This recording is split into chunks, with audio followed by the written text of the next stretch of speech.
السلام علیکم ورحمۃ اللہ وبرکاتہ. اول فصل د منځه د فضیلت په بیان کې دی. حضرت عبدالله بن عمر رضی الله عنه د نبی اکرم صلی الله علیه و آله وسلم نه ارشاد نقل کوي چې د اسلام بنیاد په 15 ستنو باندې دی. د ټول نه اوله د لا اله الا الله محمد رسول الله گواهی ورکول، یعنی د دې خبرې اقرار کول چې د الله تعالی نه سوا هیڅ څوک د عبادت لایق نشته او محمد صلی الله علیه و وسلم د هغه بنده او رسول دی. دینه پس د موس قائمول، زکات ادا کول، حج کول، د رمضان مبارک روزه نیول.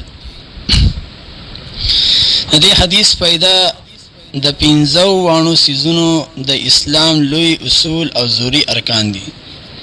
نبی اکرم سلام په دې پاک حدیث کې د مثال په تور اسلامي د یوې خیمې په شان ګرځولې دی چې په 15 ستنو ولاړه وي.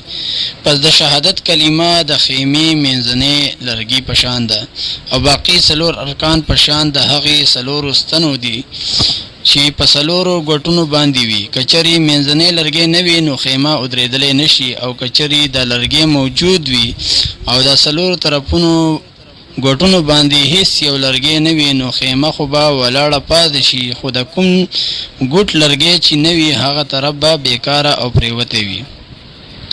د دې پاک ارشاد نه پس اوس مونږ خلقو ته په خپل حالات باندې په خپل غور کول پکار دي چې د اسلام دا خیمه مونږ کومې درجې پورې ودرولې ده او د اسلام کوم یو رکن داسې دی چې په هغې مونږه پوره خیال ساتلی دی.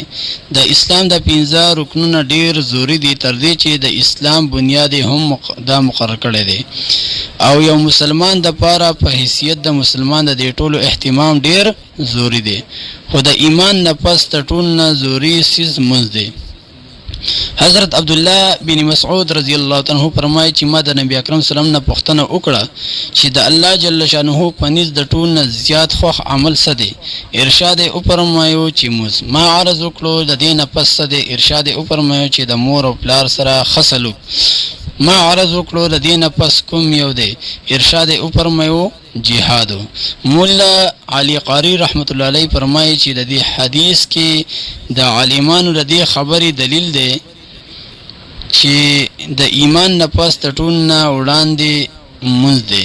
دې ثبوت د دې صحیح حدیث نه هم کیږي چې په هغې کې د ارشاد دی الصلاة خیر موضع، یعنی بهترین عمل چې د الله تعالی د بندګانو د پاره مقرر کړی دی هغه لمونځ دی. نور صحیح حدیثو کې ډیر زیات د مضمون صفه نقل کړی شوی دی چې ستاسو په عملونو کې د ټول نه بهترین یا بهتر عمل لمونځ دی.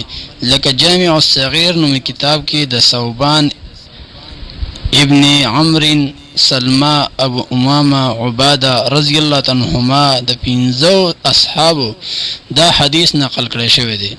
د حضرت ابن مسعود رضی الله عنه او د انس رضی الله عنه نه لمونځ په خپل وخت کې کول د ټول نه بهترین عمل نقل کړی شوی دی.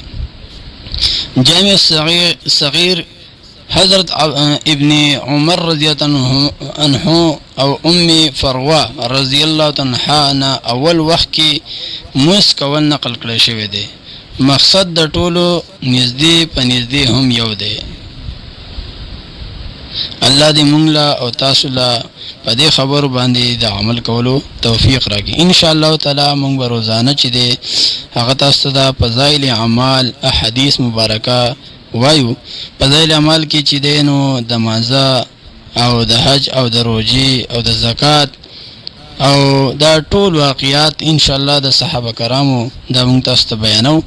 تاسو په ډېر شوق او محبت سره روزانه تعلیم اورئ. ان شاء الله د فضایل اعمال تعلیم مونږ تاسو ته روزانه کوو. چا چینل نه سبسکرایب کړی هغه سره چینل هم سبسکرایب کړئ.